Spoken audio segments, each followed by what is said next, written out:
Ankthi është bërë pjesë e jetës së shumë njerëzve dhe për të flitet gjithnjë më shumë, e sidomos në rrjetet sociale. Mirëpo, jo sidomos nga njerëz profesionist. Për këtë arsye kam vendosur sot të bisedoj me një profesionist të shëndetit mendor, me psikiatrin Dr. Fatan Kutloci. Dr. Fatan, mirë se ke ardhur dhe faleminderit që keni gjetur kohë të bëjmë një bashkëbisedim sa i përket ankthit dhe problematikës së tij. Mirë gjej, faleminderit për ftesën. Faleminderit. Pa humbur kohë kisha filluar direkt me pyetjen e parë dhe ankthi një ndër problemet globale pa përjashtuar këtu edhe Kosovën dhe vendet shqipfolse. Si e komentoni ose si e shpjegoni ju ankthin me fjalë shumë të shkurtra dhe shumë thjesht për audiencën tonë? Po, në parim, ankthi ka zënë të bëhet fjalë në fjalorin e përditshëm të gjithë qytetarëve, e bilesun në praktikën time të përditshme, shpeshherë ju them njerëzve që paraqiten në ordinancën time, shiko, mundohu që të flasim shqip. Pse mundohu të flasim shqip? Sepse po, e vërtet, unë jam psikiatër, po dua ta bëj psikiatrin shqip. Nuk dua të përdorim terminologji mjekësore për të sqaruar problemet për çka ka ardhur njeriu, sepse ajo që unë dua ta bëj është që ta kuptoj atë që me të vërtetë e ndjen dikush. Dhe në këtë rast, ankthi në parim është frika. Frika të cilën e ndjen dikush, por nuk është problemi kryesor për shkak të cilit dikush lajmërohet e një profesionist i shëndetit mendor, në këtë rast e psikologu apo të psikiatri, por janë simptomat përcjellëse apo simptomat trupore, somatike që themi ne, ato që e shtyje një person të lajmërohet për ndihmë te një profesionist i shëndetit mendor, qoftë ai psikologu apo psikiatri. Ajo që është e rëndësishme të potencohet është çka në fakt paraqet ankthi dhe a duhet gjithmonë të trajtohet ankthi, a është i trajtueshëm ankthi, kur duhet të fillohet të trajtohet ankthi. Këto janë pyetjet më të zakonshme që unë mendoj që duhet përçojmë mesazh, sepse ankthi kur është i nivelit fiziologjik apo i nivelit të zakonshëm normal, është ajo pjesë, ai niveli frikës me cilin ne bashkëjetojmë. Dhe është ajo që na bën më të kujdesshëm në realizimin e obligimeve të përditshme ditore ose edhe në organizimin e përgjithshëm të jetës sonë. Por në qoftë se ankthi, frika nga e ardhmja, sepse ankthi në parim është frika nga e ardhmja, fillon që të paraqitet shpesh dhe të jetë e intensitetit më të lartë, atëherë duhet patjetër të kërkohet ndihmë te një profesionist i shëndetit mendor, në këtë rast mendoj te psikiatri, për cilën arsye, sepse shiko, nëse dikush thot po manifestoj ankth, qysh po e ndin aty? Po nuk e di, kam një ngushtim krahënor, nuk po ma mbush mu mendjen që me të vërtet po manifeston ankth. Por në qoftë se thot unë e kam një frikë të paspjegueshme, atëherë ti fillon edhe mendon çka është ankthi. Sepse në parim njerëzit të cilët manifestojnë ankth kanë rrjedhë të shpejtuar të menduarit dhe si rezultat i numrit të madh të mendimeve, në rrjedhë normale të mendimit futen mendime të dhunshme, të cilat ata nuk din ta shpjegojnë dhe nuk mund ta luftojnë. Por në këto situata unë shpeshherë ju drejtohem, them, po, e ke një orë gjatë ditës kur ndjehesh mirë? Thot po, mirë, a më tregon mua ku shkon ankthi brenda kësaj orës kur ti nuk ke simptoma? Jo, valla doktor, nuk e pasna mendu kështu. Po mirë, atëherë po e shpjegojmë nga këto. Do të thotë kur ti je i qetë, sistemi jot nervor në parim është i qetë. Por mendimi i keq për të ardhmen, çka nëse vdes, çka nëse më kap kur jam vet, çka nëse kam një smundje që doktora s'po ma gjen, çka ndodh me gruan, çka ndodh me burrin, çka ndodh me fëmijët, çka ndodh me familjen, ose si do të përgjigjet organizmi im ndaj kësaj, ose edhe pyetjet e tjera që ndoshta nuk më kujtohen këtë moment, atëherë çfarë ndodh? Në këtë situatë krijohet një gjendje që ne e quajmë konflikt intrapsikik, një ndjenjë sikur diçka e zotton personin, në ndërkohë që ngeli pafuqishëm dhe brenda krahënorit vazhdon të manifestojë një ndjenjë të madhe të parehatisë. Dhe ky konflikti intrapsikik, pastaj si të gjitha konfliktet tjera në botë duhet të zgjidhen. Dhe cila është mënyra, apo rruga e zgjidhjes së konfliktit intrapsikik, është përmes ngacmimit të sistemit nervor autonom, që është përgjegjës për simptomat somatike, dhe çka ndodh? Atëherë, në momentin kur ngacmohet simpatikusi, njeriu e ndjen një ndjenjë të peshës që i vjen si nga lupi dhe ngushton krahënorin, dhe pastaj mund të manifestohet me tharje të gojës, me gjersitje të duarve, trauna të shpeshta të zemrës, valë herë nxehtë ftoft nëpër trup, ndjenjen që po i nxehet kryt, maramendje, nevojën me çajt pa arsye, nevojën me shku shpesh në banjo, Frika humbjes së kontrollit. Ndjenjen e se don të vjelli. Pse? Sepse ankthi tash meqense është ngacmu simpatikusi, rritet peristaltika e muskulaturës së lëmuar dhe njeriu mund të ndjejë nevojë për të vizituar tualetin ose edhe ndjenjen e të vjellurit. Dhe mandej ajo që vazhdon të përkeqësohet është ritmi i gjumit, njerëzit zakonisht manifestojnë pagjumësi ose mund të futen në gjumë, po gjumi prishet disa herë gjatë natës ose zgjohen herët në mëngjes. Dhe çfarë ndodh në këto momente, ndoshta u zgjata pak, po Jo, mundon. shumë duke shpjegu sipas rendit shumë mirë, po m'pëlqen. Atëherë çfarë ndodh në këtë moment? Meqense është aktivizu sistemi nervor, që është përgjegjës për simptomat trupore që ne po i manifestojmë, atëherë intensiteti i këtyre simptomave shkon edhe rritet, që ndikon në rritjen e më të tjeshme të frikës. Dhe në këto raste njeriu duhet ta kuptojë një gjë. Ankthi mund të jetë intensitetit më të madh në botë. Ta zëm, askënd nuk e ka kap më shumë se mua në këtë rast, nëse unë manifestoj ankth, por është kalimtar. Është kalimtar dhe do të zgjas as shumë sa personi vazhdon të preokupohet me te. Unë kam një si ta them, tregim me cilin mundohem shpeshherë të rris sigurinë të personat që manifestojnë ankth dhe që vizitojnë ambulancën time, them, ti duhesh ta ndryshosh mënyrën e jetës dhe qasjes ndaj ankthit, sepse njerëzit shkojnë bojnë analiza, vizitojnë kardiologun, vizitojnë neurologun sepse kanë marramendje, vizitojnë profesionistë të ndryshëm, të mjekësor, të gjitha analizat laboratorike dalin mirë dhe dikush mandej kujtohet dhe thot, po mirë, vizitojeni një psikiatër se ndoshta gjendet diçka. Po atëhere se mundemi me u kesh kuptu në këtë situatë, flasim për ankthin në rastet kur të gjitha ekzaminimet mjekësore janë brenda konditave normale. Unë shpeshherë e them me qëllim që të arris sigurinë të personat, them se ti duhet ta ndryshosh qasjen ndaj ankthit edhe mënyrës se si e percepton ankthin, me faktin që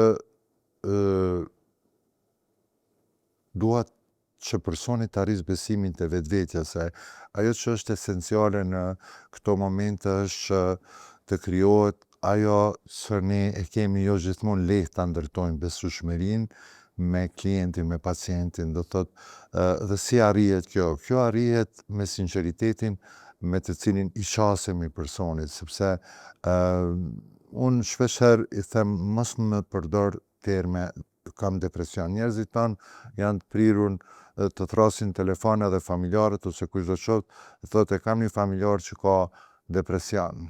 Mandej ti kur e merr vesh që e ka ankthin, unë bashkë me ato sqarimet që i dhash më herët, të gjitha ju u a them klientëve të mi, ose kam pasur kritika pse po them klientëve, po për mua është prapse prap shprehje më adekuate, sepse... A do të ndërlidhem këto? Më falë, që po ndërprej.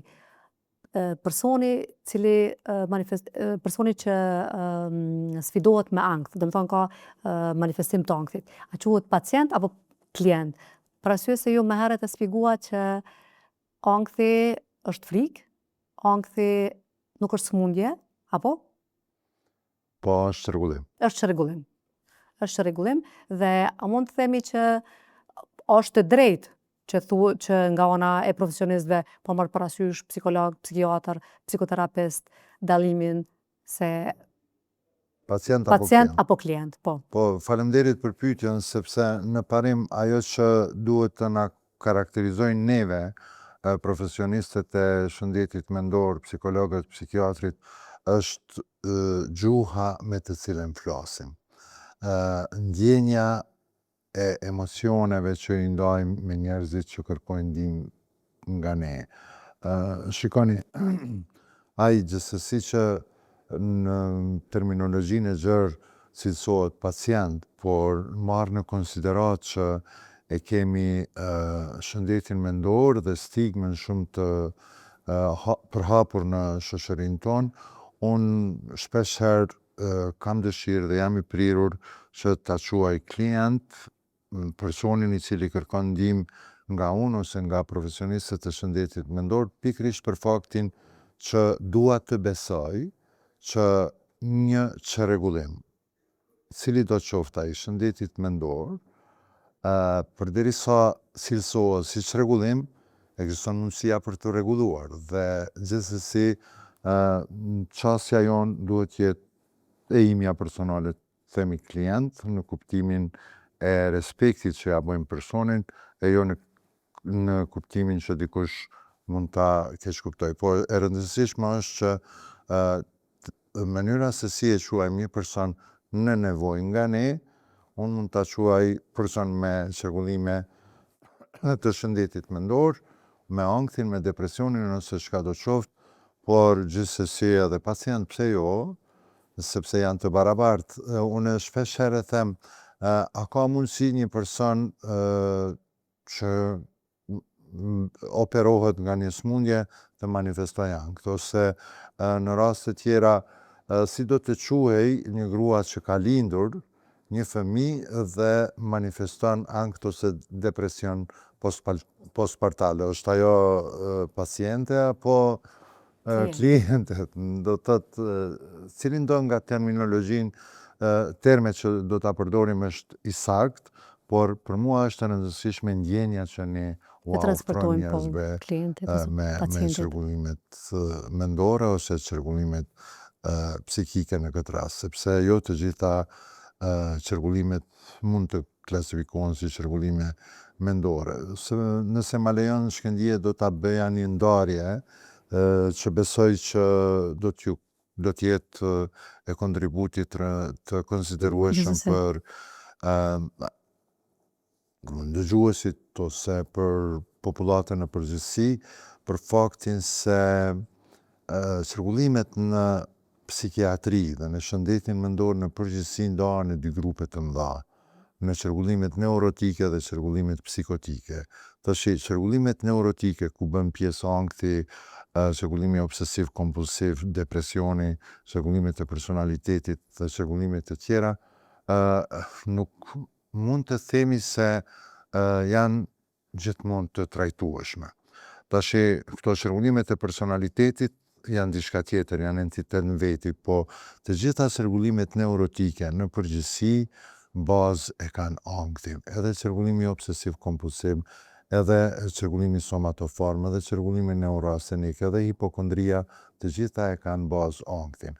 Dhe tash edhe reagimi ndaj stresit akut është ajo që besoj që duhet sqaruar në këtë rast, sepse njerëzit tonë jemi mësuar t'i dëgjojmë jam në stres, kam stres, edhe ku qëndron dallimi në mes të stresit dhe ankthit.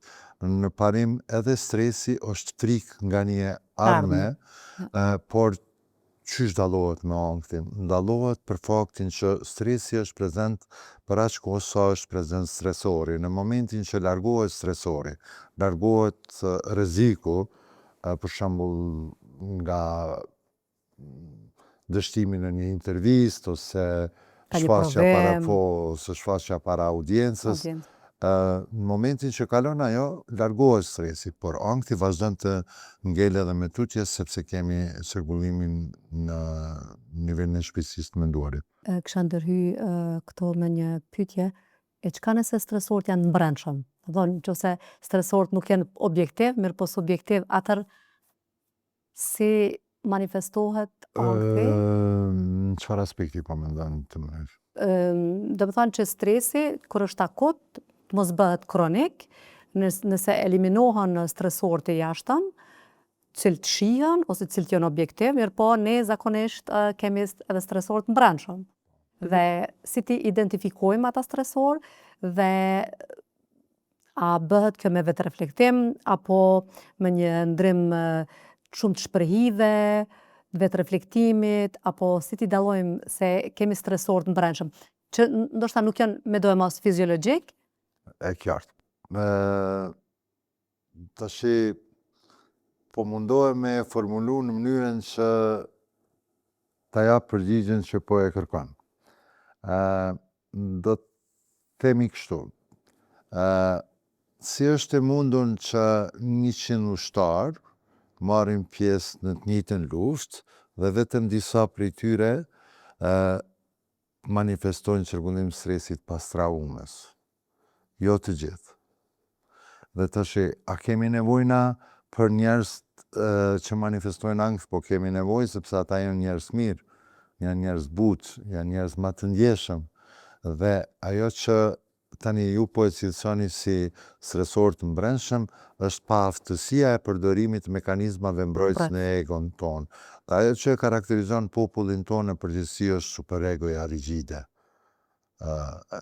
Besimtar bën u bes muzin. Me njoh dikon duhet me hongër një test krypter. Dhe tashi, kjo në një farë forme, qysh nga moshat e hershme rrit nivelin e frikës tek ne, dhe kur rritemi dikur, në qoftë se nuk e kemi kaluar mirë ndonjëherë nga fazat e hershme të zhvillimit psikoseksual, që janë 5 faza, do të thonë është faza orale, anale, fallike, latencës dhe adoleshencës, po ndalem te faza anale, për shembull, për ta shpjeguar çrregullimin obsesiv kompulsiv, për ata që nuk janë të pakët që lexojnë në Google tash edhe në ChatGPT, OCD, do të thonë çrregullimi me mendime të dhunshme, me obsesione, si rezultati të cilave duhet të kryen veprime të dhunshme që janë kompulsione. Dhe sipas konceptit psikodinamik, fiksimi ndodh në fazën e hershme, faza anale. Cila është faza anale? Është faza e ushtrimit, përdorimit tualetit, do të thotë pelenat apo pampersat.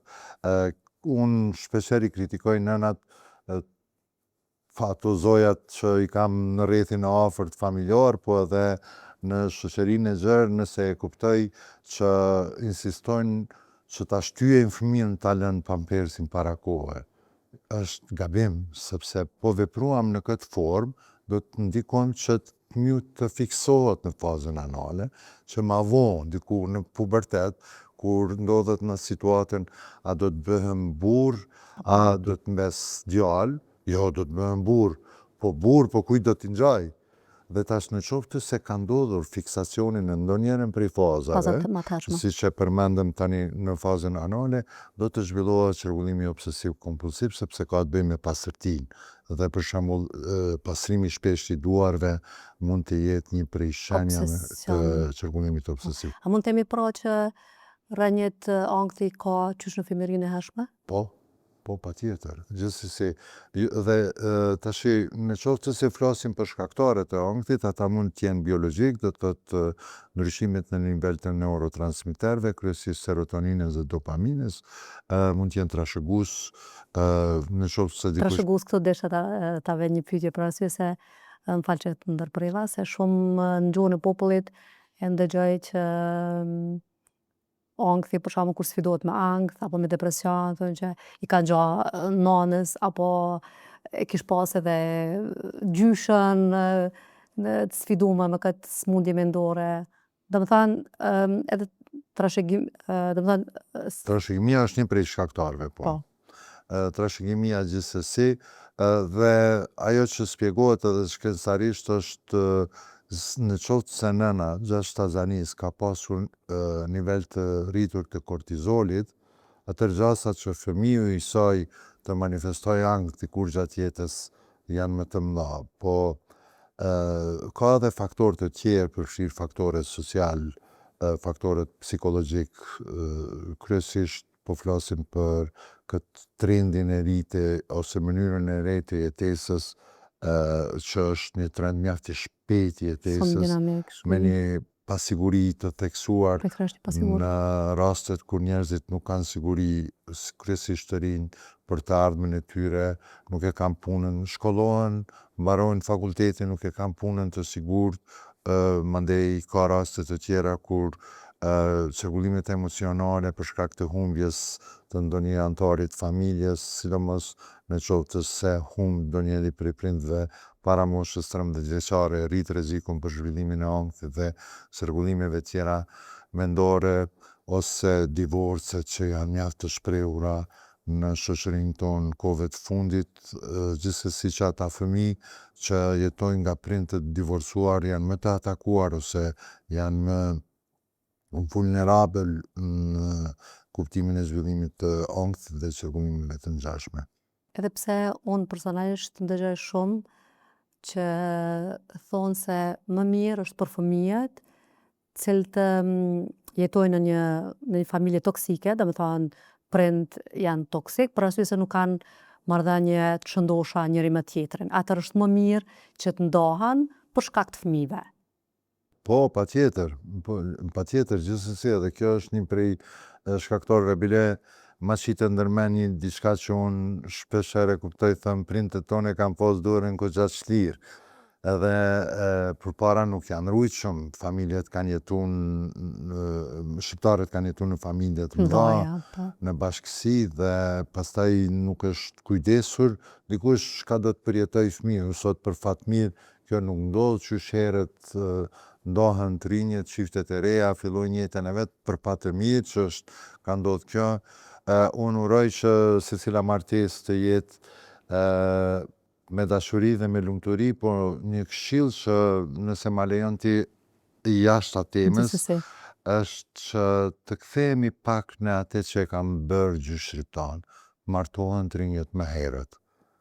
Më herët, po. Do të thotë, unë jam kundër martesave mbas moshës 30 vjeçare, sepse në çdo martesë mbas moshës 30 vjeçare rrit rrezikun për smundje gjenetike dhe për anomali të ndryshme tek pasardhësit. Për fëmijët e tyre cilët lindin pastaj. Kështu që nëse ma lejon do të kthehesha pak te ose do të mundohesha ta bëj një si të them, do të mundohem ta bëj një paralele në mes të ankthit dhe depresionit. Po, aq kanë lindur, ju sa po spjegoni, kanë lindur çaq shumë pyetje tek unë, sa që s'po di ku me fillu. Kjo ishte një ndër, mirë po, nëse ma lejon, para se kjo ishte edhe, këto e kam kështu që mos ta harroj fare, ta bëjmë nga ona juve, si profesionist, si psikiatër, dallimin midis depresionit dhe ankthit, mirë po, kisha nejt në të pjesën që e spjeguat me aq emocione dhe nostalgji, ne shqiptarë përpara kemi jetu në familjet mëdhaja. Shkencarisht thuhet se trauma ndër breza ekziston, deri në 4 breza. E vërtetuar shkencarisht, mirë po thuhet që edhe deri në 7 breza, mirë po ajo është ende enigmatike.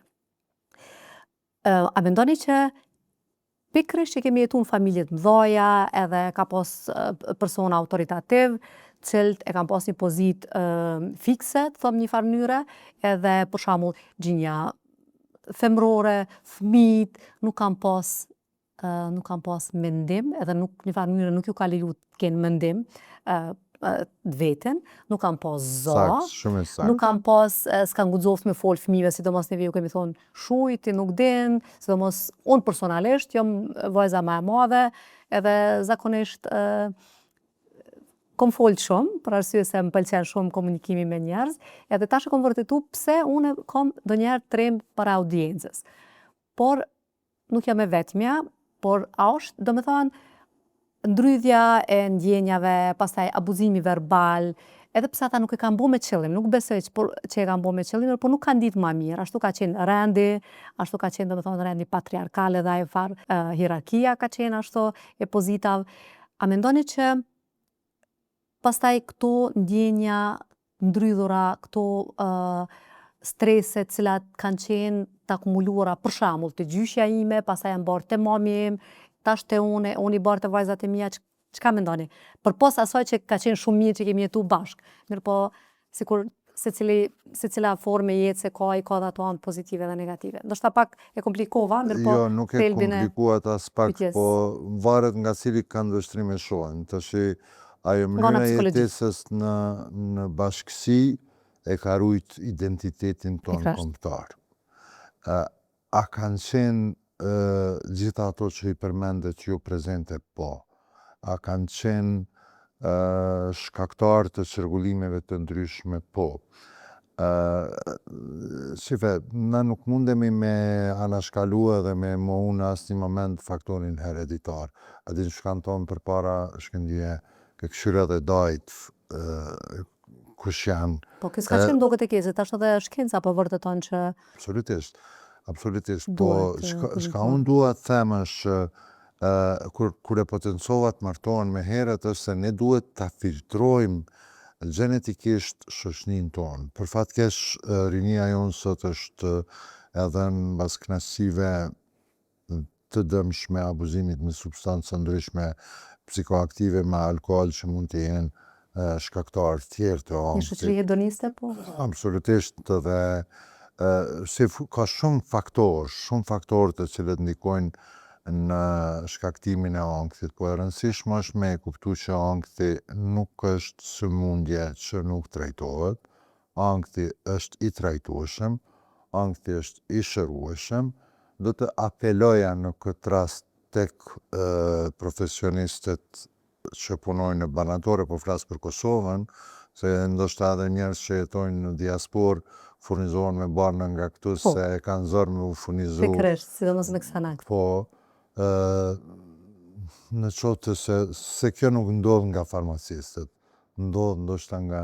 Jo, nuk, s'po paragjikojmë as na po flasim për Jo, po fakte ka raste, po flas për disa fenomene negative kur ka ndodhur që... Në realitet. Sakt. Nga përvoja ime e përditshme ka ndodhur që në barnatore i është referuar që janë këto ilaçe, a din sot ronda janë mos i përdor, mandej ka raste kur edhe njerëzit që nuk janë profesionist fare, pse po i pinë këto barna, a din që shkaktojnë varësi. Unë e them me përgjegjësi të plotë që ilaçet që përdoren për trajtimin e ankthit nuk shkaktojnë varësi, në qoftë se përdoren sipas rekomandimit të profesionistëve shëndetësor, dhe në qoftë se trajtimi ka filluar me kohë dhe vizitat bëhen me rregull, në shumicën e rasteve, nga përvoja që unë kam, ata njerëz përmirësohen brenda 3-4 muaj, më së shumti 6, natyrisht që... Qoftë se vinë në kohë duhur. A mendon që ne si popull vonohem, ose thëmë në gjuhën e popullit kalojmë zhak këtë pjesën, hajtë se s'ki kur zho, hajtë se t'ka lant, ka që se faja pesh, i kitanat mirat, sidomos tash, me thonë drejta, sidomos gjinja femrore, po dhe jo mashkullon, si popull e kemi arrit një standard jetësor që me të vërtet nuk i kemi punë të keq, jo si më parë. Për ma mirë ka gjithmonë tendencë lartë, mirë po kemi arrit një standard të mirë. Dhe për këtë arsye, pasi që paragjykohem, a mendon apo e kia të praktik edhe në jetën profesionale, përditshmërinë profesionale, që njerëzit që kanë ankth vinë ose shkojnë me vonesë të profesionistët? Po, gjithsesi, tash në parim njerëzit tanë janë më të prirur për shkak të stigmës, sepse ende stigmatizohen njerëzit që pretendohet se manifestojnë një çrregullim psikik, edhe pse kemi avancuar, kemi përparuar shumë në këtë aspekt, po prapse ende ekziston stigma për ta vizituar psikiatrin, tash unë po e them, ndoshta s'keni nevojë edhe ta transmetoni, po e them kështu, më ndalon një ditë në rrugë një qytetar nga vetura, unë kaloja rrugën dhe ai më shef mund thot, më fal, a je psikiatër? Them po, more mirë po do kështë dhe unë e marrë natyrisht për shaka Me dhe humor. filloj të qesh. Po ma më vonë kur e kam analizu, kjo ka qenë një diçka që njerëzit ende e paragjykojnë psikiatrin, ende e kanë më lehtë me kuptu psikologun se sa psikiatrin. Me shku te psikologu është ma kollaj, se ai nuk shkruan ilaçe, Te kreu. edhe është ma lehtë, është ma mirë. Te psikiatri nuk bën se ato ilaçe mandej kanë me ndiku në qoftë se është një i ri, mos me pas fëmijë ose me i shkaktu dame të mëdha, posaçërisht nëse e merr ndonjë injeksion, gjëra këto që nuk janë të vërteta.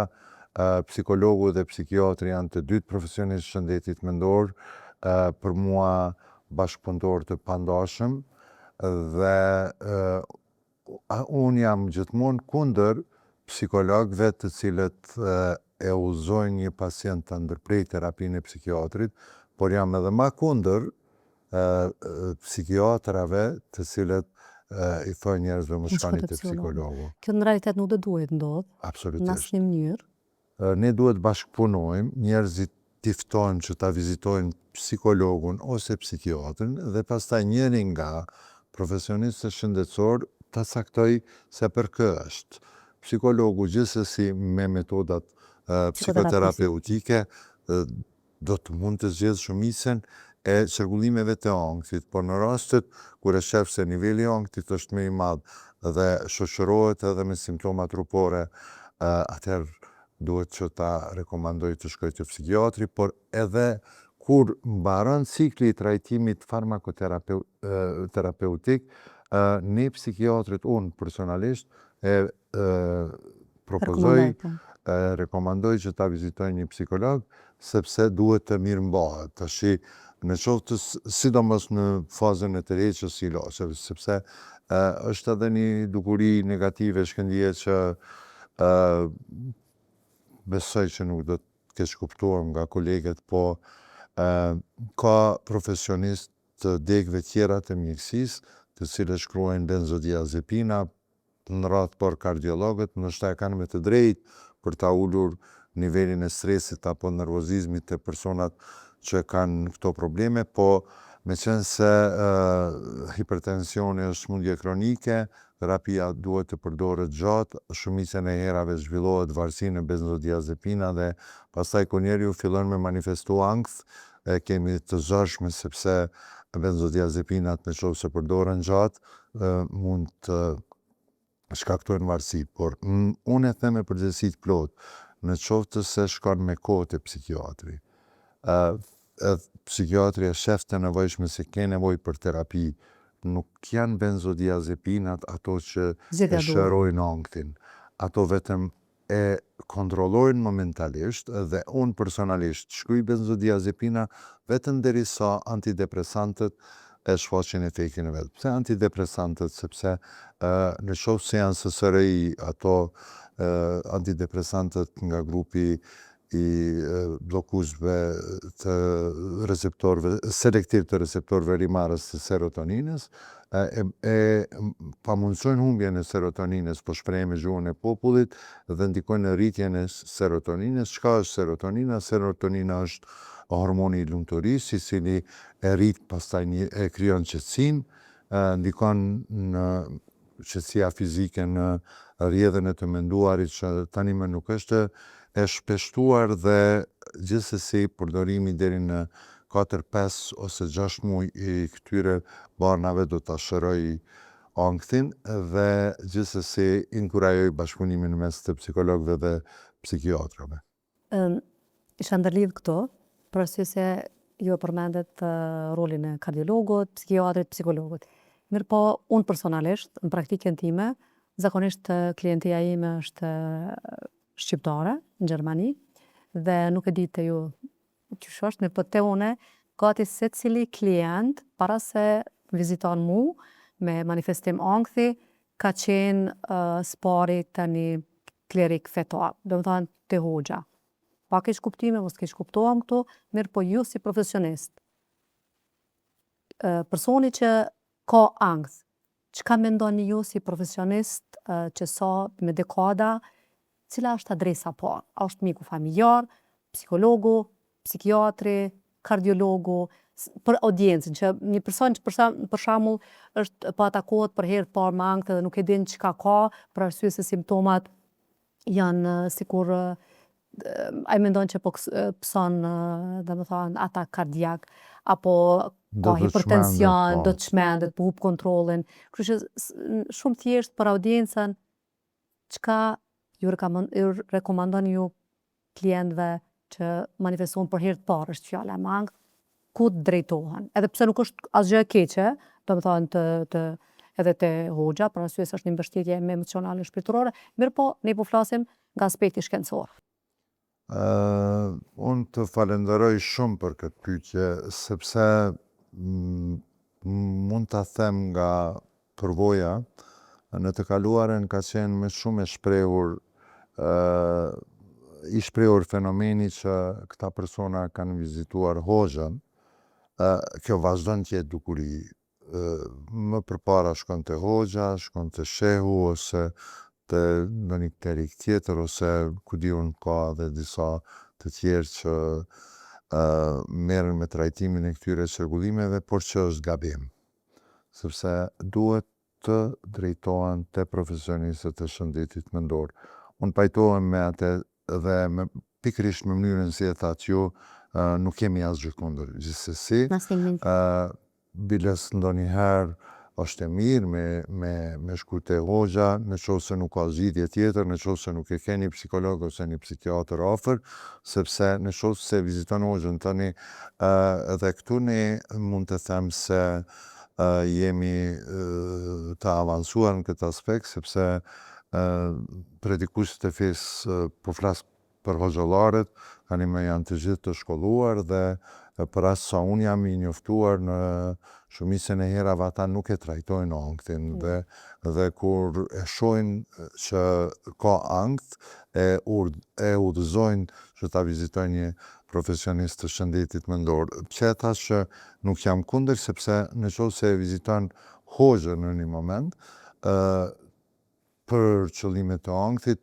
ti do të fitosh gjithçka, do të arrisësh besimin, do të ndryshosh mënyrën e jetesës, do të merresh me ritualet e lutjes, do të mbyllesh brenda qarkut të besimit në diçka që do të ndikojë mandej në uljen e tensionit, por kjo do të jetë afaqshkurte, sepse gjithsesi nuk ka mundësi hoxha ta trajtojë ankthin. Se e tham, janë shërbulimet biologjike, janë faktorët hereditar, faktorët psikologjik, faktorët social, dhe në përgjithësi asnjë çrregullim mendor nuk ndodh vetëm prej një shkaktari. Duhen të jenë të përbashkëta shkaqet që ndikojnë në krijimin e këtyre çrregullimeve, domethënë faktorët biologjik, faktorët social dhe faktorët psikologjik, që të na jetë në bollshëm. Po, mirë po dhe të jetë edhe bashkëpunimi midis profesionistëve të ndryshëm, duke përmendur këto psikolog, psikiatër, mjek familjar, kardiolog, domethënë secili nëse e kryen punën e vet në mënyrë duhur, edhe kur e sheh që ky pacient, klient, sidoqoftë me çfarë simptoma, nuk është, me thonë një farë mënyrë, nuk është për mu, ta rekomandoj te profesionisti, poseduesi i cili është i duhur për e qartë, po ankthin apo gjithsesi që kjo do të ishte mesazhi, po unë e fillova pakës më herët të flas për depresionin, për të ndërlidhur në temën që sapo ishim duke biseduar, për faktin që njerëzit tanë janë të prirur në secilin çrregullim mendor, secilin çrregullim psikik ta quajnë depresion. Pikërisht, edhe këtu nëse na shpjegoni, ju lutem, shumë thjesht, cili është dallimi, si ta dallojnë njerëzit, a kanë ankth apo depresion, se edhe këtu përpos adresave ku drejtohen, te cili profesionist, edhe këto unë e vrej, po flas për praktike, që e vrej që fjala parë është kom rënë depresion, mami më ka rënë depresion, vajza më ka rënë depresion, pastaj domethënë sipas manifestimit, pas anamnezës, shihet që është ankth. Po, patjetër që do ta bëj dallimin mes të çrregullimit të ankthit dhe çrregullimit depresiv, po e fillova në atë mënyrën si unë e konceptoj, sepse njerëzit tanë janë prirur se cilin çrregullim ta quajnë depresion, edhe çrregullimet psikotike. Dhe tani këtu duhet ta marrim në konsiderat si dallojnë ankthi dhe depresioni. Të dyjat janë çrregullime psikike, po dallojnë nga fokusi. Cili fokus? Te çrregullimi i ankthit është fokus e ardhmja, kurse tek çrregullimi depresiv është fokus e kaluara. Dhe tani, në qoftë se një person manifeston çrregullim të ankthit, e ka frikën nga ardhmja, e cila pastaj manifestohet me atë konfliktin intrapsikik dhe të gjitha simptomat përcjellëse që i shpjegova më herët, kurse te çrregullimi depresiv, thash fokusi është e kaluara, kurse prezente dhe dominante është ideja e pashpresës dhe pavlerës për të ardhmen. Njeriu me depresion manifeston disponim të ulur, rënje të vullnetit, rënje të iniciativës, pa aftësi për t'ju gëzuar gjërave që ju kanë gëzuar më herët, mandej ka deri tek zhvillimi i asaj që ne e quajmë ndjenja e fajësisë, që në qoftë se arrim këtë nivel të çrregullimit depresiv, po flasim tani në këtë rast për çrregullimin madhor, është ajo kthesa e madhe, sepse kur zhvillohen ndjenja e fajësisë, atëherë mbi bazën e këtyre mendimeve zhvillohen idetë suicidale dhe depresioni nuk duhet anashkaluar, duhet trajtuar qysh herët, për faktin se sipas Organizatës Botërore të Shëndetësisë, depresioni është vrasësi numër 4 në botë. Domethënë, nuk duhet anashkaluar asnjëherë një çrregullim depresiv. Dhe po e them tani këtu pa pardon, i kisha lutë secili njeri që i drejtohet një personi që manifeston depresion, s'ke asgjë, ti mundesh, ti je i fortë, jo. Duhet ta mbështesim atë njeri, sidomos në rastet kur manifeston ide suicidale, e as ma tepër në qoftë se ka pasur një tentim suicidal, sepse secili tentim suicidal është kërkesë ndihme. Do të thotë, në qoftë se një person manifeston depresion me ide suicidale, duhet të vlerësohet rreziku suicidal, të shifet në qoftë se dikush në familje ka kryer vetvrasje, në qoftë se ka pasur tentime, a ka plane aktive, cilat janë metodat më të shpeshta të cilat i kanë shkuar në përmend, ose cila ka qenë rutina e fundit jetësore, sepse njerëzit me depresion, kur manifestojnë ide suicidale, ata e kalojnë kohën e fundit duke e zgjedhur metodën më të shpejtë dhe më të lehtë të realizimit të suicidit. Tani, të mos tingëllojtunshëm, po çrregullimi depresiv me idetë suicidale jo vetëm që duhet të mbiqyret, jo vetëm që duhet të trajtohet, po duhet të trajtohet pikërisht atëherë kur terapia fillon ta shfaqë efektin e vet. Sepse për ta realizuar një suicid nevojitet një fuqi, dhe biles ekziston ajo thënia, po janë edhe fakte që njerëzit që manifestojnë ide suicidale, zakonisht suicidin e kryejnë herët në mëngjes, për shkak të tmerrit që e përjetojnë dhe të energjisë që e kanë. Sakse nuk janë në gjendje që ta jetojnë edhe një ditë të re me tmerrin e ditës së kaluar. Dhe në këtë aspekt njerëzit me depresion duhet t'i mbështesim, po edhe njerë do të kthehen.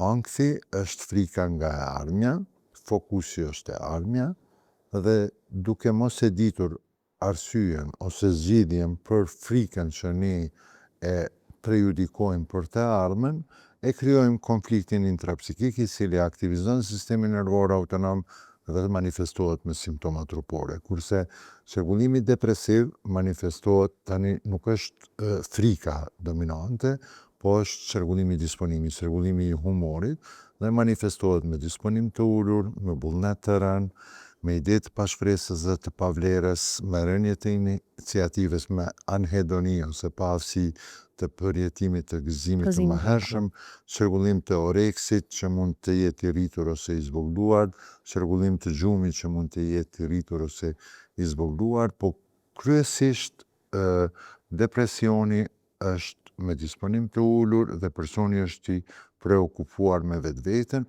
përveç në rastet në të cilat flasim për depresionin bipolar ose çrregullimin bipolar, që është një çrregullim që i ka dy faza. Pastaj e ka fazën e depresionit dhe fazën e manisë, edhe këto faza mandej ndrohen në mënyrë ritmike njëra me tjetrën, kalon disa muaj në fazën e depresionit me të gjitha simptomat që i spjegova, dhe pastaj në një periudhë prej një javës që 2 javë kalon në fazën pozitive ose fazën manike, e cila shoqërohet me disponim të rritur, me të menduar të shpejtuar, me ide të madhështisë, me llogari, me fluturim të mendimeve.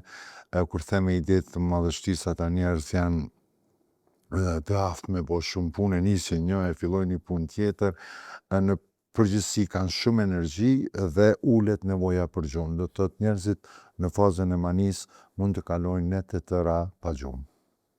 Dhe të mos e ndjejnë dhimbjen. Më falni, lodhjen. Lodhen, faleminderit. Isha kthy te depresioni i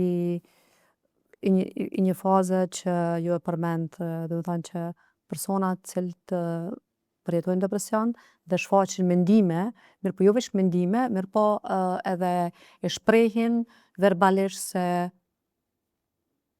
po du me bo vetvrasje për shembull. Çka ju preferon ose çka i këshillon, jo preferon, çka ju këshillon familjarëve, cilët për shembull një antar i familjes është me depresion dhe i shpreh disa jo ndoshta direkt, mirë po indirekt, dhe nuk ndëgjon me qu te psikiatri apo të flas apo të shprehet. Çka të bëjnë ata familjarë, qoftë prind apo një vëlla apo një motër, për personin e zemrës, për personin familjar? Qysh me reagu? Në radhë të parë, depresioni duhet me u trajtu. E dyta, duhet gjithsesi me i ofru mbështetjen e duhur. Po them që është personi është merr medikamente. Mirë po prap ka faza që është aq labil ose ndoshta medikamentet ende se kanë treguar ose se kanë arritur efektin e duhur. Po një antidepresant duhet me fillu me shfaq efektin e vet terapeutik mbas 3 javësh. Dhe në qoftë se nuk e shfaq efektin e vet terapeutik deri në 6 javë, duhet me ndru.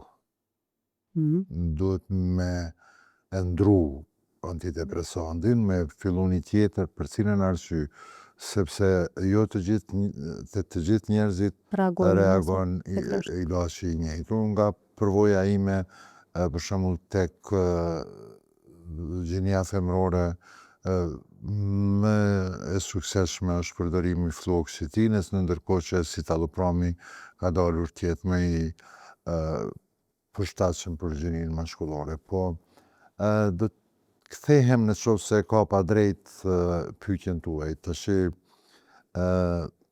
idetë vetvrasëse mund të jenë me plan veprimi ose pa plan veprimi, sepse mund të jenë mendime që kalojnë nëpër kohë, por që personi nuk e ka ndonjë plan për t'i realizuar. Por në qoftë se janë me plan veprimi dhe atëherë në qoftë se janë me plan veprimi sakt, atëherë duhet të rritet mbikëqyrja dhe në këto raste unë nuk do të preferoja që ai person të trajtohet në shtëpi, po të orientohet në një institucion psikiatrik ku ekziston kujdesi më i madh, por gjithsesi ne duhet ta kemi në konsiderat shkëndije që suicidi mundet me ndodhë, se tani na paragjykojnë njerëzit. Shiko, në qoftë se një profesionist i shëndetit mendore trajton një person që ka manifestu depresion dhe ka kry suicid, është njësoj, sikur me i thonë kardiologut qysh nuk i pështove gjithë njerëzit me infarkt. Po, do të thotë edhe pse që të pjesë nuk isha dosh me transmetu, po e flas me ty, kështu më përgjithësi, po që ta e hek, po se kemi pas raste për shembull në vendin ku punoj unë, nga 2019 ka ndodhur dy raste të vetvrasjes, në ndërkohë që në Sloveni ndodhen deri 4-5 brenda ditës, në vendet e zhvilluara as nuk mund të numërohen rastet e suicideve dhe ne vërshohemi nga gazetarët. Këtu kisha shfrytzuar rastin nëse ma lejon që ta përçojnë një mesazh tek mediat, sidomos elektronike, online, të cilat kur raportojnë për vrasje, për vetvrasje, për vepra që i ka kryer një person me çrregullime psikike ose pacient psikiatrik, të mos e bëjnë me bujë, sepse çka do të ndodh?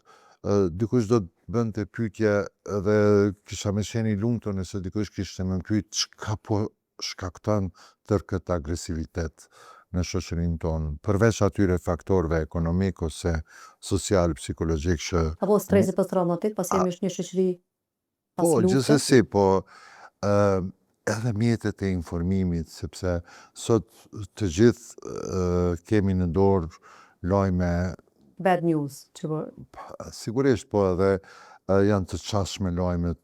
Unë jam shumë pro informimit të shpejtë edhe me shërbim të qytetarëve, por nuk jam asnjëherë pro të përshkruhet në detaje rasti një suicidi ose një vrasje, sepse kjo do të ndikoj në rritjen e asaj që ne e quajmë copycat sindromit, kur personi që është aktualisht të manifestu ide suicidale, e merr edhe shef një lajm të tillë, thot ha trimi e boni, unë nuk jam askush, dhe domethënë ti po ja trason rrugën, po e mundson, po ja rrit mundësit njeriut me i shtu dyshimet ose edhe me bind veten me realizu suicidin, po unë doja të them diçka tjetër, në qoftë se ne e përshkruajmë në detaje një krim, cili do të qoftë ai, kjo do të rrit, do të thotë komunikimin në mes të neurotransmiterëve dhe do të rritet niveli i frikës. Në qoftë se rritet niveli i frikës, rritet agresiviteti. Në qoftë se rritet agresiviteti, gjithsesi që do të rritet dhuna. Dhe kështu është një zinxhir për cilën ne si profesionistë shëndetit mendor duhet ta ngrisim zërin kudo që kemi mundësi. Unë edhe njerë apeloj të gjithë gazetarët që kur të shkruajnë, nuk them që të mos i raportojnë, po të filtrohet lajmi, sepse mund të ketë ndikim negativ në shoqëri. Gjithsesi. Ose mediat nuk mund t'i kontrollojnë, mirë po ndoshta do duhej si shoqëri të flasin sa më shumë për problemet tona, për çrregullime, se problemet janë pjesë e jetës. Ose mediat si kontrollojnë, po ne duhet bashkëpunojmë me mediat, të jemi ngushtë të lidhur. Pa ekziston kjo, nuk ekziston. Nuk është që do të provojmë që të vendosim një kontakt të tillë. Kemi bisedu në Asociacionin e Psikiatrave të Kosovës një mundësi që ta bëjmë një tryezë të rrumbullak ku do t'i trasim shoqërinë civile, gazetarët dhe akterët relevant që ndoshta dhe avokatin e popullit që na monitoron, dhe të diskutojmë këtë çështje në detaje. Që parandalohet spagu për brezat e ri. Sigurisht, se me të vërtet niveli i dhunës në shoqërinë kosovare është shumë i lartë. Është shumë i lartë edhe është për me të parë keq pse është kaq i lartë. Çfarë mendon doktor Faton? Pse gjithë ky agresivitet? A janë ata mekanizmat mbrojtës cilat i kemi te kalu me vite, apo është situata ekonomike, ndoshta situata politike, s'mund të themi, mirë po është edhe kjo pjesë nuk është që na lën pa pasoja, për arsye se ne jemi pjesë e popullit, secili individ domethënë e përfaqëson popullin, populli është është një zinxhir, domethënë ne jemi të lidhur me njëri tjetrin, me këtë situatë, me këtë çka po ndodh në Kosovë, jemi pjesë e saj. S'mund të largohemi dhe nuk mund të bëhemi shurdh me mes, për arsye se siç e the edhe ti më herët, media, si ta hapësh telefonin, televizionin apo diçka, Po, përveç qasjes në lajmet e këqija, përveç pasigurisë për të ardhmen, përveç faktorëve ekonomik, faktorëve tjerë psikologjik brenda familjes, ne nuk duhet të paragjykojmë sepse edhe shoqëritë tjera kanë dhunë. Po ajo ndoshta ka qenë prezente edhe në shoqërinë tonë dikur më herët, po jo në nivelin e cilin ndodhet tash. Dhe tash këtu unë mendoj që mbikëqyrja e prindve për fëmijën duhet të rritet. Mund të keq kuptohem, po ma mirë të keq kuptohem dhe të ma merr dikush s'paku si këshill, unë apeloj të prindrit që të ndikojnë të fëmijët e tyre të mos e përdorin telefonin ose rrjetet në sociale. cila moshë, çka preferoni ju si profesionist? Nuk duhet i përdorin. Deri prej moshës 13, 14 vjeçare apo çka Jo, mendoni ju? tash po i Nuk ka, përdorin. domethënë Garant ka ra, sigurisht ka ra dhe ty edhe secilit prej neve, dikush prej familjarëve me thonë fëmiu jam 5 vjeçar, shi sa mirë e përdor po ka telefonin, filluar edhe sigurisht gjuhën se janë. angleze, din këto. Po, kjo është në rregull sepse fëmijët mësojnë, po nuk është në rregull të përdoret gjatë, sepse tani do ta shpjegoj një diçka që ndoshta edhe nuk e kemi pas plan ta flasim në bashkëbisedimin ton sot, po përdorimi i shtuar i rrjeteve sociale, sidomos nga fëmijët dhe nga adoleshentët, ka ndikuar dhe është duke u folur me të madhe që në DSM-6 të futet edhe si entitet i ri diagnostik, ajo që quhet demenca e digitalizuar, kur fëmijët, s'po them, por të rinjët, adoleshentët në përgjithësi, manifestojnë simptoma të demencës senile, në ndërkohë që i ka 13, 14, 15 vjetë. Për cilën arsye, sepse shfletimi i numrit madh të imazheve për një afat relativisht të shkurt kohor shkakton bllokadë në nivel të komunikimeve dhe neuronale dhe në varësi prej asaj se ku ka ndodhur bllokada do të manifestohet në simptomatologji pastaj.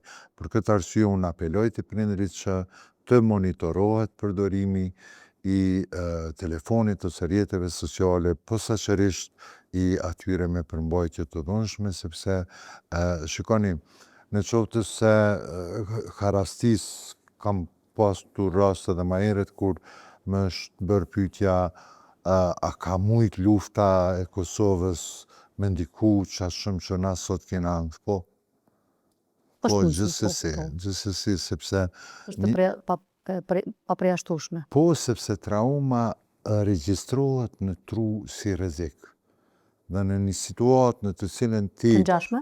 po do ta riaktivizosh traumën në formë të asaj që ne e quajmë flashback dhe pastaj çka ndodh? Njeriu e rikujton ngjarjen e përjetuar në mënyrë traumatike, shpenzon shumë kohë për t'i përpunuar ato rikujtimet dhe të gjitha këto pastaj ndikojnë në vështirësi në funksionimin social, në zhvillimin e ankthit, në çrregullimin e depresionit, në zhvillimin e depresionit dhe çrregullimeve të ngjashme.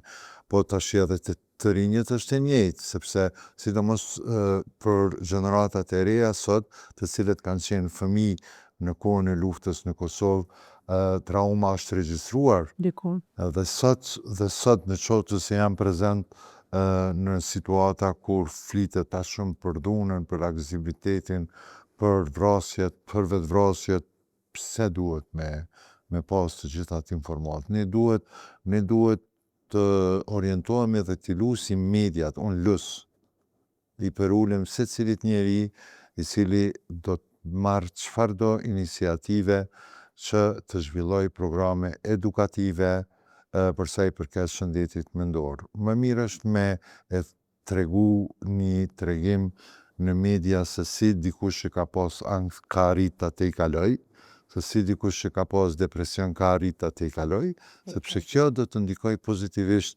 tek njerëzit që të arrisin besimin dhe të shpresojnë që edhe ata do të te i kalojnë, dhe s'ka nevojë të shpresojnë, po të bazohen në fjalën e profesionistëve dhe në fjalën tonë. Në këtë moment ankthi është i shërueshëm dhe ankthi nuk është i rrezikshëm. Dhe po qetë i intensitetit më të madh në botë, ai është kalimtar. Dhe çka ndodh? Ankthi shkakton lodhje, lodhja shkakton pagjumësi, pagjumësia mendime, mendime ankth, njeriu futet në një rreth vicioz dhe të gjitha dyert janë të mbyllura pastaj. Dhe ti mendon që u çmenda. Çka u ndodhi me mua? Mendon që je i pashpresë. Dhe tani si pasojë e ballafaqimit të vazhdueshëm me ankthin, mund të krijohen simptoma tjera të reja, siç janë tërheqja në veti, rënja e vullnetit, rënja e iniciativës, ulja e nevojës për të ndjerë gëzimin për gjërat që na kanë bërë të lumtur më herët e tjera. Ju e përmend që do të ishte mirë që të raportojmë raste të cilat janë shëruar nga ankthi, nga depresioni. Shumë njerëz, shumë ish klient, sigurisht edhe nga ana ju që keni pasur sukses edhe shumë profesionistë e njohin këtë sukses që i kanë mbështetur, ju kanë ndihmu klientëve ose pacientëve të ndryshme, mirë po edhe këto është një stigmë, këto e kom vrej, për arsye se edhe pse i kam pyet ndoshta disa, për ndoshta për një raportim të shkurtër për rrjetet sociale apo edhe për vetëdijsim apo për sensibilizimin e shëndetit mendor, është stigma e njëjtë sikur stigma ndaj çrregullimeve ose pranimit të çrregullimeve. E kuptoj. E kuptoj në qoftë se i drejtohemi dikujt individualisht për të dalur dhe ta shpreh përvojën e vet në lidhje me ankthjen. Ti se ke të lashë, se je profesionist e shëndetit mendor. Edhe kam vujtur vet nga ankthi. Sakt, unë se kam të lashë, se jam profesionist i shëndetit mendor. Biles shumicën e shakave në shoqëri bëjnë favortimin, pikërisht pse jam psikiatër edhe mundohem që kudo që jam ta zbus atë ndjenje negative për sa i përket çrregullimeve të shëndetit mendor. Por nëse organizohen emisione edukative, atëherë do të flitet për rastet në general në botë që sa është numri i njerëzve që kanë pas ankth që kanë t'i kalu, cilat kanë qenë metodat më të shpeshta që janë përdorur për mu t'i kalu ankthi. Ose ndrimi shprehive, Sakt, ka absolutisht. shumë Cilat janë ndryshimet që duhet t'i bëjmë në familje, cilat janë ndryshimet që do t'i bëjmë në jetën tonë përditshme, në këtë aspekt, sepse po ju drejtuam dikujt që të flet për përvojat e veta, pajtohem plotësisht me juve që do të ndikojnë në rritjen e sti. Ishte interesant kjo puna e ankthit, se kur përderisa ti nuk je sfiduar vet, edhe në një farë mënyrë nuk t'intereson. Tregon dikush, po nuk e merr kështu nga zemra se si sprovove. Mirë po kur vet përballesh, atëherë kur ti si person je domethënë transparent, po flas tash për veten time, edhe ndoshta çdo dytin që e kam taku familjar apo në mesin e shoqërisë, i kam treguar që nuk jam mirë, se di as vet çka kam, pastaj kuptohet se kisha ankth.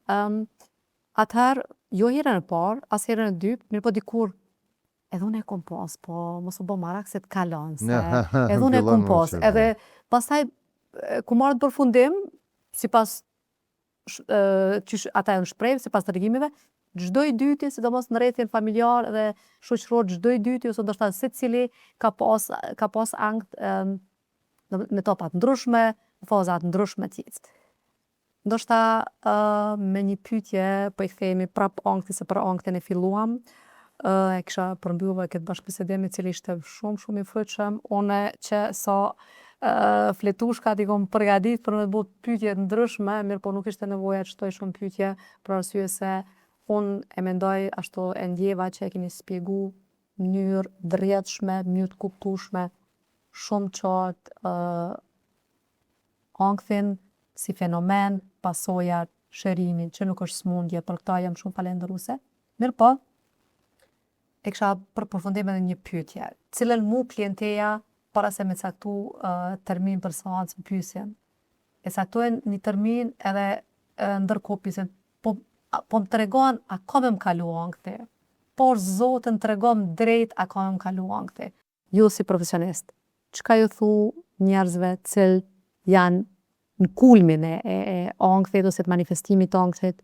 Po, ankthi kalon, ankthi është i shërueshëm dhe ajo që duhet ta marrin konsiderat për të arritur besimin e tyre fillestar është kështu. E ke pas dje, para një jave, para një muji, para një viti, çka t'ka bo? S'ka bo asë një gjorë. Vete e ke bojt për srone. Doktor se pas na mendu që shtu. Mirë.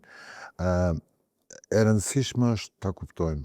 Ankthi është frikë që dallon nga frika reale, se te frika reale e dim prej çkafit po frikohemi, kurse te ankthi frikohesh, po nuk e dim prej çka po frikohesh, realisht frikohesh nga ardhmja, nga pasiguria për të ardhmen, dhe që si rezultat i konfliktit intrapsikik që krijohet për shkak të rritjes shpejtësisë së të menduarit, aktivizohet sistemi nervor autonom, që është përgjegjës për simptomat vegetative, tharjen e gojës, dërsitjen e durve, s'po pritoj me i spjegu edhe një herë, valher nxehtë ftoft nëpër trup, trauna shpeshta zemrës, ndjenjen që po nxehet kryt, marramendje, nevojën me çaj pa arsye, ndjenjen se do të villi, ndjenjen për shku shpesh m'banjo, ndryshim tensionin e gjakut, prishje ritmi i gjumit e tjera.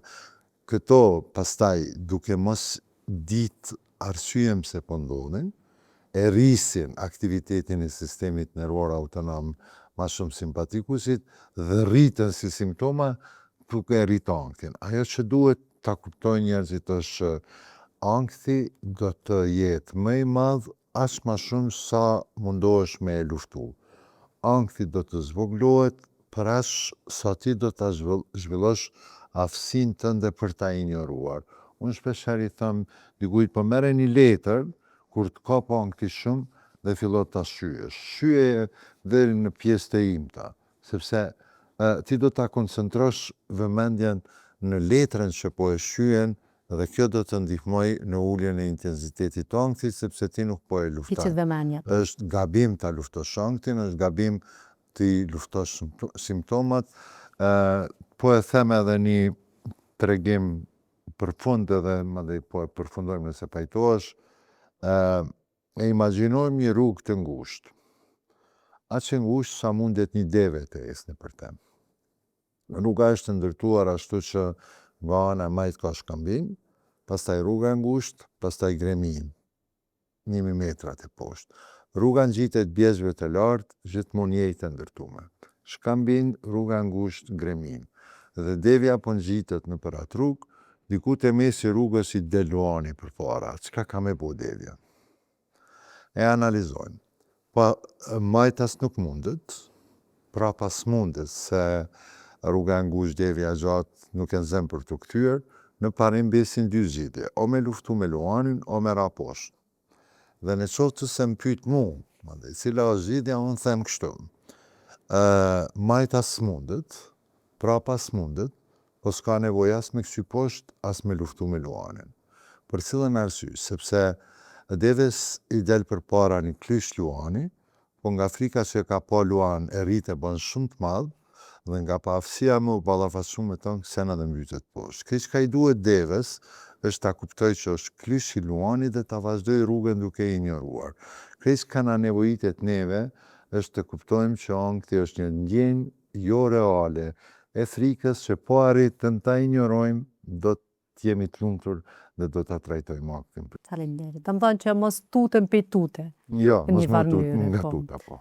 Dr. Fatan, faleminderit shumë, vlerësoj kohën tuaj jashtëzakonisht shumë dhe pozicionistët do të thoj për Gjermani, edhe njerë ju falenderoj shumë që gjetet kohë sot, pa planifikuar shumë, në vërtet pa hezituar, më keni thënë direkt po, këtë vlerësoj shumë, sepse keni dhënë shumë informata për ankthin dhe çrregullimet e tjera. Shumë faleminderit. Faleminderit juve. Unë shpesh edhe them, po edhe na duhet me bo diçka për diasporën, se diaspora tona këto vite na ka maj gjallë, edhe ne asnjëherë nuk pitoj, jam i gatshëm edhe herë të tjera sa që ka nevoj, kushdo që ka nevoj, unë jam në dispozicion, biles shpesher kritikohem se e mbaj telefonin qel, po nuk muj.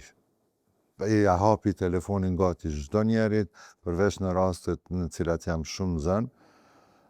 Juve faleminderit që më keni zgjedh mua dhe shpresoj shumë që gjithçka që kam thënë t'i hyj në punë kujdo nga bashkëdhetaret tanë dhe të jetë ndihmës për ta. Jam e sigurt. Faleminderit. Ndërsa ju që vuani nga ankthi dhe jeni të sfiduar me ankth, mos pritni, mos hezitoni, mos heshni, keni vetëm, kërkoni ndihmë, se nuk është marrë.